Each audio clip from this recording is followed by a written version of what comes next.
Hey, greetings everyone. Glenn Kellaway from the basement. This video is going to test my viewership. Um, Bluegrass music. I'm going to rank my top bluegrass albums. I picked 14. Um, my first exposure to bluegrass music was the Beverly Hillbillies TV show theme song, "The Ballad of Jed Clampett." Written by Flatt and Scruggs. The interesting thing was that the producers or whoever was in charge of this did not like Lester's voice, and they got the song recorded with a gentleman by the name of Jerry Scoggins doing the TV show theme on the vocals. If you hear the records, you can hear Lester and Earl's original version. Um, that was interesting. Besides the theme song, Lester and Earl Scruggs used to do guest appearances on the show. They came in as like friends of the Clampetts from the Hills, and they were always trying to set up Earl with. I thought it was Marion Pearl or something, Jed's cousin or whatever it was. Anyway, Pearl, Pearl, Pearl, won't you marry Earl? It was crazy stuff. I didn't really fall in love with bluegrass music then. I didn't. Could have cared less. And next would have been two films in the '60s that really brought bluegrass music and banjo to the forefront and actually put it on the charts. One was the great movie Bonnie and Clyde with Warren Beatty and Faye Dunaway from 1967 that used Earl's Foggy Mountain Breakdown throughout the whole movie. You could hear whenever there was a chase or something there, that that great song would come in. Also, the movie Deliverance with dueling banjos. Um, then on, those two songs I didn't mind, but still, I was not into bluegrass at all. It wasn't until I saw John Hartford and started to fall in love with the banjo. And then, like I told you before, I'd heard the banjo in songs like Zeppelin's Gallows Pole and the Eagles' Take It Easy and that Desperado album. And then I really started to. Then I discovered a band called the Newgrass Revival, um, which really were a bunch of long-haired hippie guys who brought a rock and roll attitude to bluegrass music. The term newgrass came into being, and they were all the young guys my age who were really into this music and really brought a rock attitude to it. And I was really attracted to them. They were really the first band that got me into what I would call bluegrass music. It took a long time for me to appreciate the traditional bluegrass bands. I didn't like the vocals. I liked the instrumentation. I've always been an instrument guy. That's people always say words or music. It's me. It's music. I always hear the music first. And I mean, really, bluegrass music is could be termed hillbilly jazz. There's a lot of improvisation, a lot of jamming, and you know, it's important to the music. And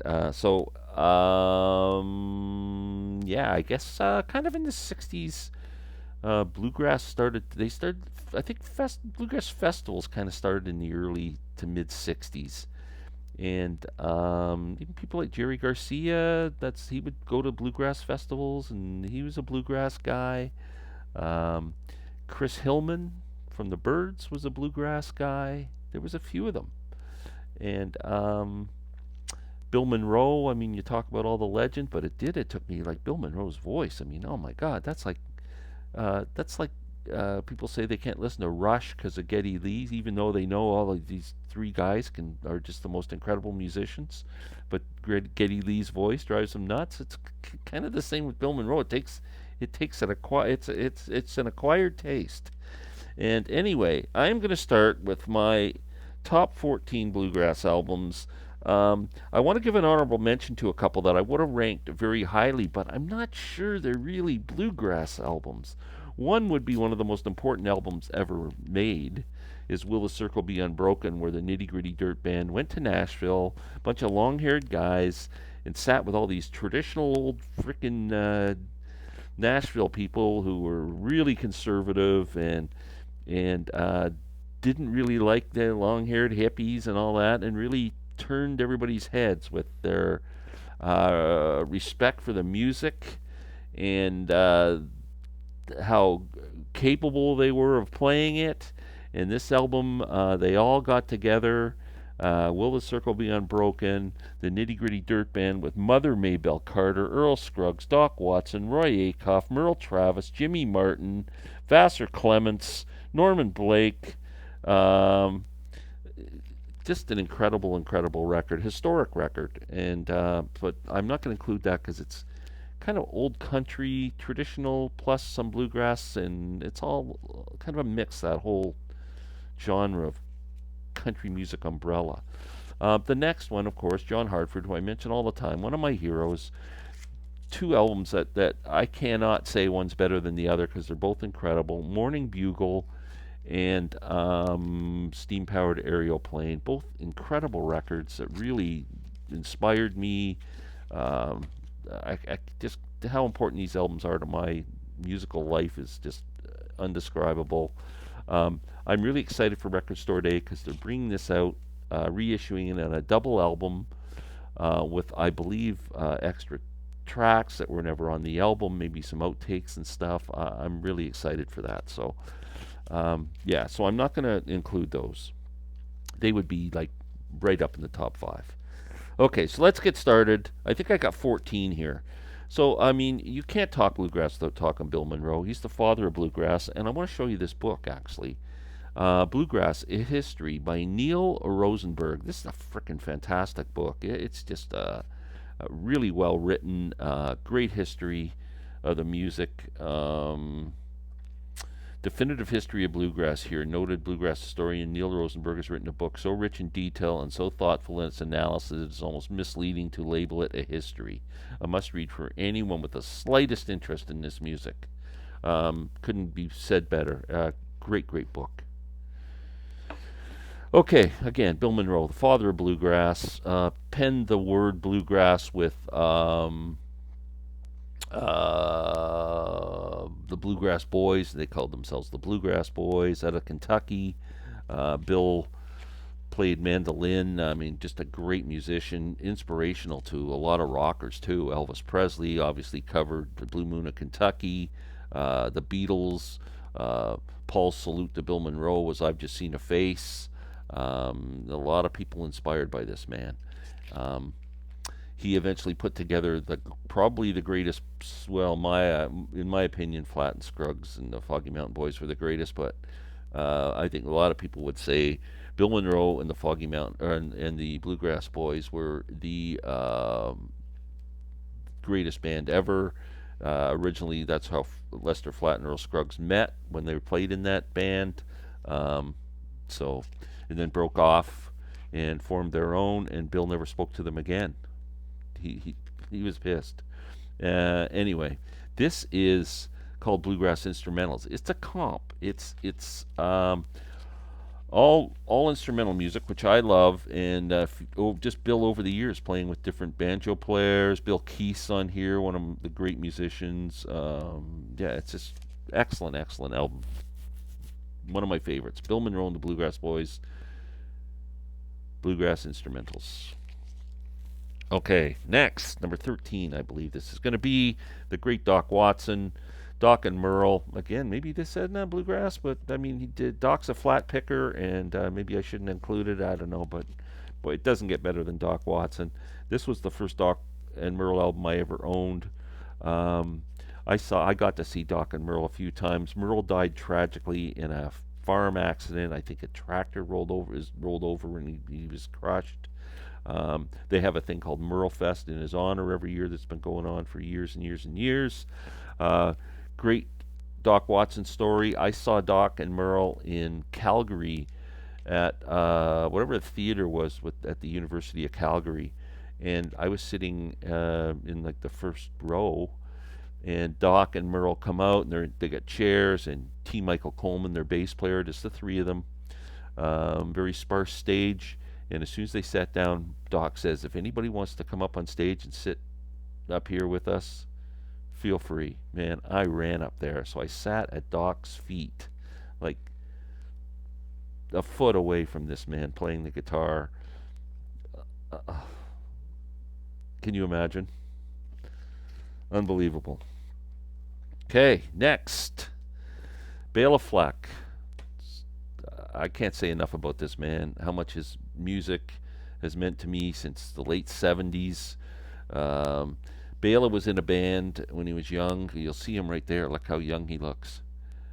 Just a kid, teenager, in a band called Spectrum. This is when I first saw Bela live at the Carlisle Bluegrass Festival outside of Hamilton, Ontario.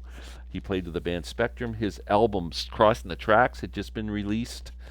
And this is a really good bluegrass album. I love it. They do a great version of Paul Simon's the Red Rubber Ball, which was a hit for a band called The Circle, I think.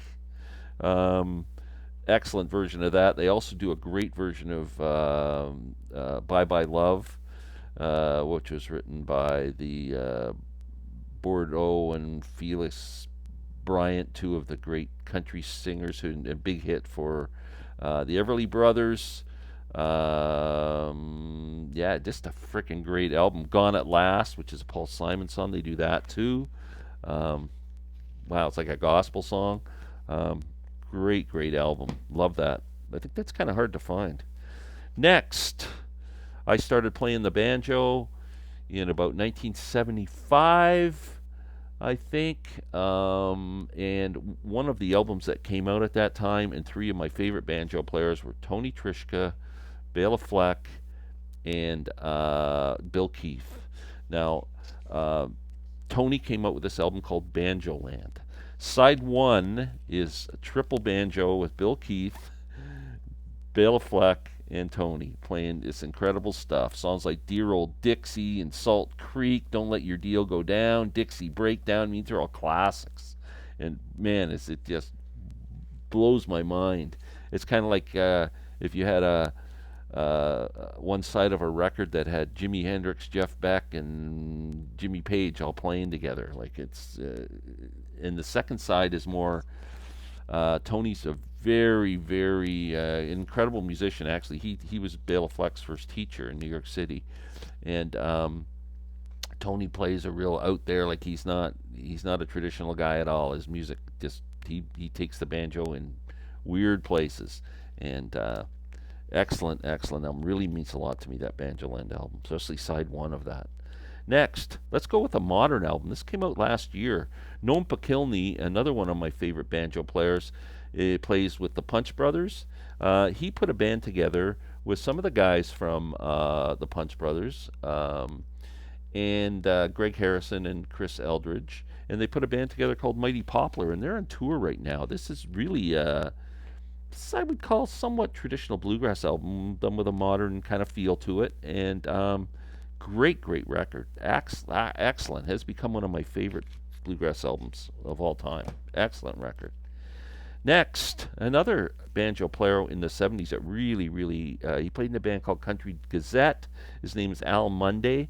Uh, I believe Mr. Munday became a music professor at a university in Texas and taught a course in bluegrass music at university. Banjo Sandwich. I mean, this is an instrumental banjo album. Hard to find.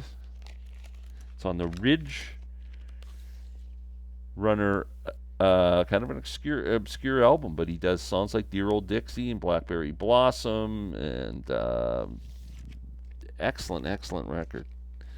Next on the list, the Dillards. Now, you talk about Flatt and Scruggs being on the Beverly Hillbillies. How about the Andy Griffith Show, Andy of Mayberry, or whatever you want to call it, and the Darlins? The Darlins were the Dillards. They would come down from the hills, try and marry up their daughter to Andy.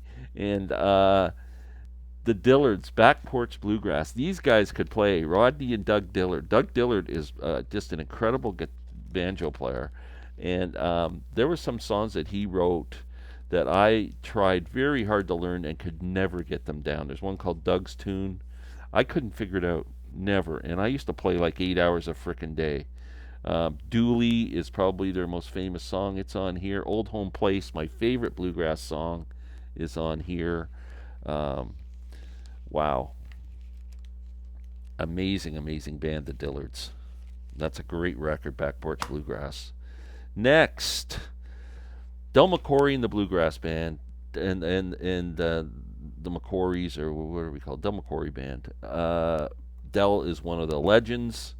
His sons broke off and started a band called the Traveling McCourys over the last few years, and this is a freaking great record too. Again, has become one of my favorite albums. They have, there's the boys there. Um, they do a couple of interesting tracks on here. They do Loser, the Jerry Garcia song, which became kind of a staple in the Grateful Dead, in Cumberland Blues, Grateful Dead song. Southbound, which is a Doc Watson song. Yeah, so Ronnie McCoury. Um, yeah, Ronnie, and why am I forgetting Ronnie's brother's name? I can't remember, but anyway, great, great record. Traveling McCourys. Check that one out. Okay, next on the list, Flatt and Scruggs. Talked about Flatt and Scruggs. I think the greatest bluegrass band of all time, Lester Flatt, Earl Scruggs, and the Foggy Mountain Boys. Live, Carnegie Hall is an absolutely incredible live album. It's just full of life. Um, I never got to see those two play together. I got to see Lester, the Lester Flatt Band, after they split up at a bluegrass festival in 1979, I think it was, maybe 1980. Um, Marty Stewart was a child phenom at the point, and he was playing in the band when he was like a teenager. He was like 16 years old, and he was amazing. I still remember that, seeing that. And anyway, I got to see Earl with his sons, Earl Scruggs Review, later on. Um, I didn't include any of the Scruggs Review stuff because I think that's more country rock. And yeah, so fantastic live album. You can find this. I see Flatt and Scruggs albums a lot around, and I've got quite a few of them. They're excellent. Next, another modern album.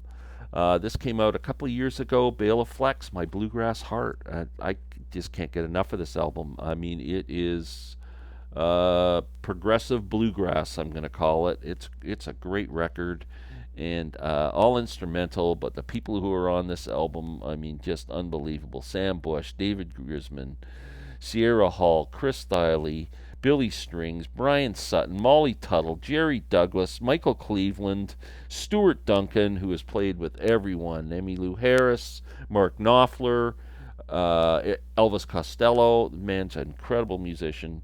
Edgar Meyer, the great bass player, is on here. Noam McKilney and Tony Trischka, who I talked about, are on here. Just a fantastic record. Okay, now we're down to 1, 2, 3, 4. That Bela Fleck was number 5. Number 4, the great Tony Rice. Man, it doesn't get better than Tony. Really took the guitar. Clarence White was the first guy who played in the Byrds for a while, and with his brother Roland, and had the White brothers. But he was the first guy who really started playing lead guitar in bluegrass music. Tony took that and ran another million miles with it. Tony is one of the great guitar players of all time, one of the great baritone singers of all time. He has a beautiful, rich voice. This is my favorite Tony Rice album, called Manzanita. I love to find this on vinyl. This album has no banjo on it.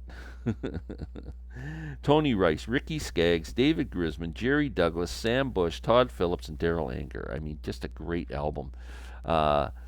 They do a great version of Home from the Forest, Gordon Lightfoot song. Tony was a huge Gordon Lightfoot fan. There is actually an album compiled with Tony Rice sings Gordon Lightfoot with all the songs he'd recorded of Gord's over the years. It's a beautiful, beautiful record. If you're a Lightfoot fan, you'd love it. Yeah, Tony Rice. I mean, you can't mention bluegrass music without mentioning Tony Rice. When I saw Bela Fleck on Friday night, he brought up Tony's name. They did a song off the Church Street Blues album, um, and talked about Tony and how incredible he was as a musician and a human being. And Bela said that when you sat down and played with Tony, he immediately made you about 40 times better than you were. He's just an incredible musician, Tony Rice. Okay, top three. Steve Earle. I say Steve Earle, and you're going bluegrass music. Steve Earle banded together with the Del McCoury band and came up with this album called The Mountain and made a bluegrass album. It is absolutely fantastic. Hard to find on vinyl, out of print. If you can find it, grab it. I was lucky enough to find one recently because I had sold my original one.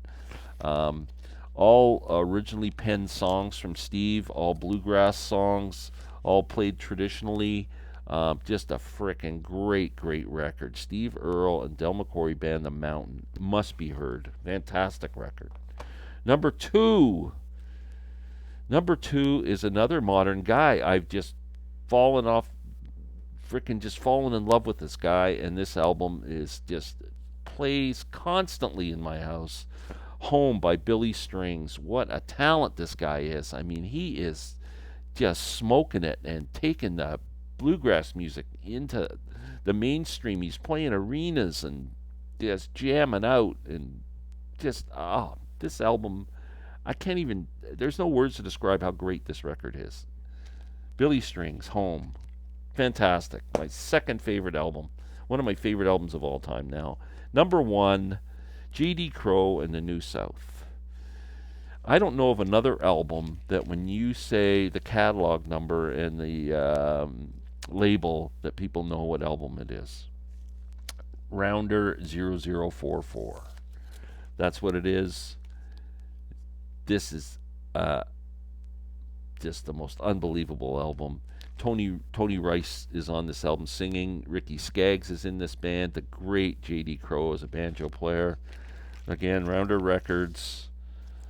I think the greatest bluegrass album of all time. They do, again, starts out with Old Home Place, my favorite bluegrass song of all time.